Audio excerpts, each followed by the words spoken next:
Namo Ramanaya, Arunachala. A young man who was studying in a university was avidly learning modern Western science. He frequently listened to lectures by science professors such as Sir C.V. Raman. He had a strong desire to be like them and get deeply involved in scientific research. He wanted to discover the truth of the material that constituted the world. When his BSc examinations were over, he should have gone directly to his parents' place for summer holidays.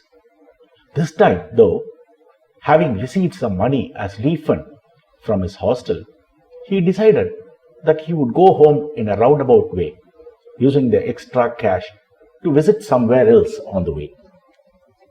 At that moment, Tiruvannamalai came to his mind. His father had been a frequent visitor to Ramanasramam during this period, and there were other attractions as well.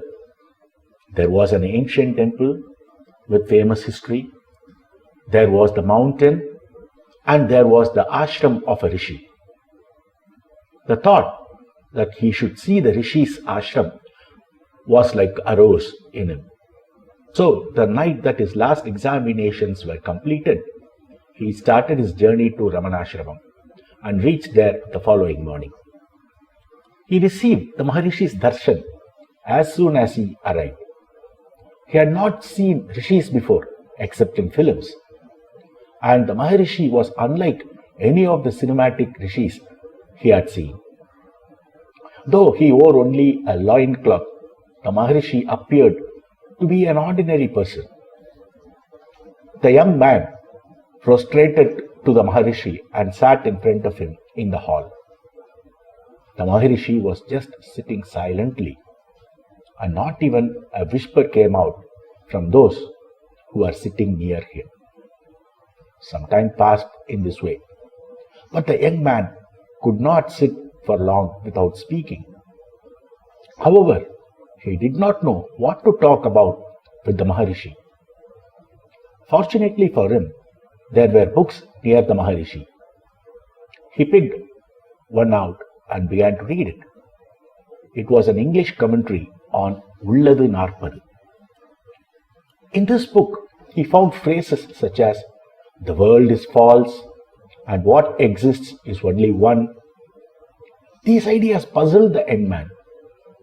All that he had learned at university rose up in his mind.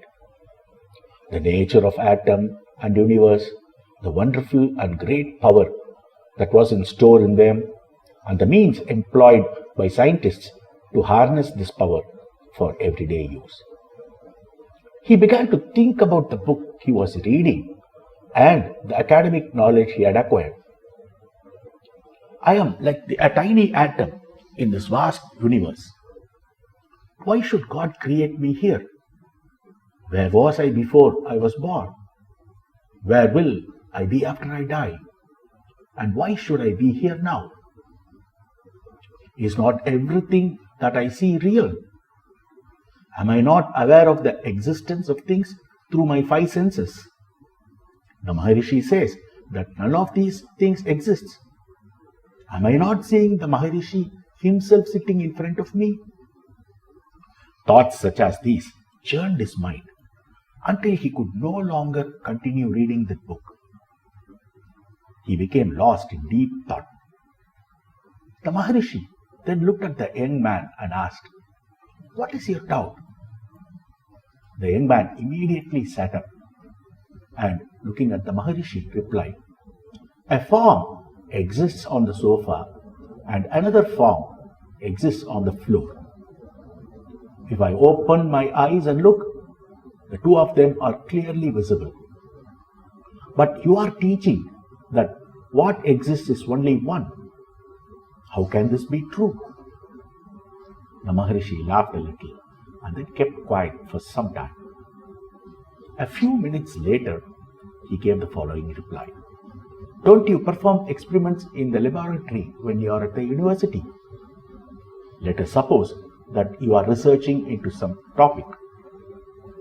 To whatever extent the equipment that you use in the experiment is subtle and precise, to that same extent the real nature of things being studied will be known.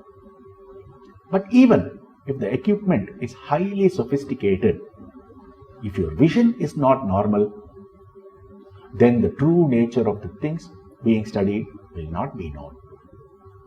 Even if the vision is normal, if the brain itself is not normal, then also the nature of the object being studied will not be known clearly. And even if the brain is normal, if the mind does not engage itself with full attention on the experiment, knowing the truth will not be possible. So ultimately, ascertaining the truth of an object of study is dependent on the mind. What is this thing called mind? Only thoughts. But all thoughts expand from one and the same thought. That one thought is the primary cause and basis of all other thoughts. It is the I am the body thought. Unless this thought occurs first, the appearance of many external objects and the accompanying thoughts that they are different from oneself will not occur. In deep sleep, where the I am the body idea is absent, the world does not appear, nor do other thoughts appear there. When one wakes up, it is the thought I am the body that rises first. In this thought, there are two components. One is the body and the other is I. The body is something that appears and disappears. It keeps changing all the time, and its existence is dependent on outside materials such as food. However, the characteristic of I is directly opposed to this. That which truly exists must exist at all time. But the body does not exist at all time. Therefore, it cannot be real. Though the I thought exists all the time in all the three states of waking, dream and sleep. It is therefore real, whereas the body is unreal. Furthermore, these two joined together cannot constitute a real entity. How can night and day, darkness and light exist together? If light exists, there is no darkness. If there is darkness, there is no light. In the same way, no entity comprising the body and I exists. Therefore, the I am the body thought is itself false. If you begin to research this world with this false thought as the instrument, how can the truth be discovered? Asked Bhagavan. At that very moment, the obsession that the young man had had for modern Western scientific methods completely vanished. He understood that the truth cannot be known through its methods. Bhagavan then concluded by saying, only after knowing the truth of oneself can one know the truth of the world. Then he briefly explained the path of vichara, following which one can know oneself. One should see what the I is like when there is no association with the body. In deep sleep, we have no thoughts. While remaining awake, we should look at ourselves and remain in the thoughtless state that exists during deep sleep. But since this waking state will not be like our present waking state, it is not possible to compare it with anything else. If one questions the Jnani who is awake to the self, he will say that all our ideas about the I are wrong. Beyond that, he will remain silent. It is not possible to know the truth of the I from one's present state of ignorance. However, one can intuit it to some extent. In deep sleep, the world, the body that appears in it, the thought I am an individual having the form of a body, and God who is considered to exist apart from oneself? None of this exists. But no one says that he ceases to exist during sleep. From this, we come to know that the I is not like our present state of individualized existence, but what its real nature is not known. Only being the self is knowing the self. How is one to abide as the self? Mind should turn back from the world, which is only its own concept, and merge in the self, its source. This is not an ordinary endeavor. Mind should die, and only its true quality, the self, should be left behind. Only the one who has made his mind die is truly born. After getting a good intellectual grasp of this teaching, the young man returned home. Once again, he engaged himself in the study of science, but now his aim has changed. He knew that he should use the imperfect mind to go back to its source, the self. The young man knew that for this to be accomplished, the mind's desires and attachments to sense objects should go. The mind should be strong. It should engage in vichara unceasingly and realize the truth. The young man also knew that for this to be accomplished, the grace of the Guru was needed. Those heroic ones who are endowed with keen intellect will immediately engage themselves in sadhana.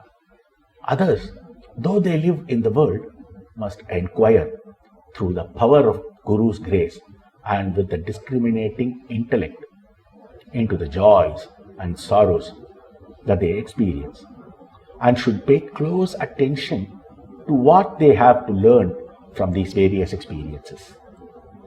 In order that the mind does not get deceived and become involved in joys and sorrows of the worldly life, one should curtail one's worldly deeds. One should take sattvic food in moderation. One should live in harmony with nature. And whatever one does, it should not be an hindrance to the spiritual sadhana. Though this life is unreal and dreamlike, the experiences we get from it will not go in vain. We should remain alert and pay attention only to the truth from these experiences. All this will be very useful for sadhana.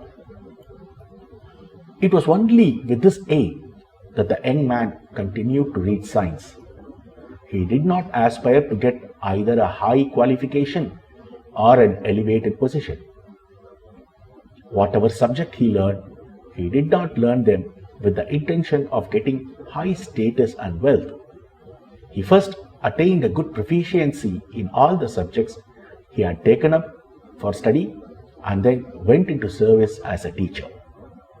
With love and respect towards everyone, and without compromising on his self-respect, is living courageously, keeping everyone satisfied. The reason for all that is that through the grace of the Guru and through his instructions on the self, he became a Vedanthin. In truth, the Guru's grace and the instructions he gives on the self are one and the same. Vedanthins do not exist without the light of Vedanta. The light of Vedanta is only Ishvara. The same light is now shining in the form bearing the name Sri Ramana Maharishi. Let us pray to him with all our heart, obtain his grace and abide in bliss. Arunachala.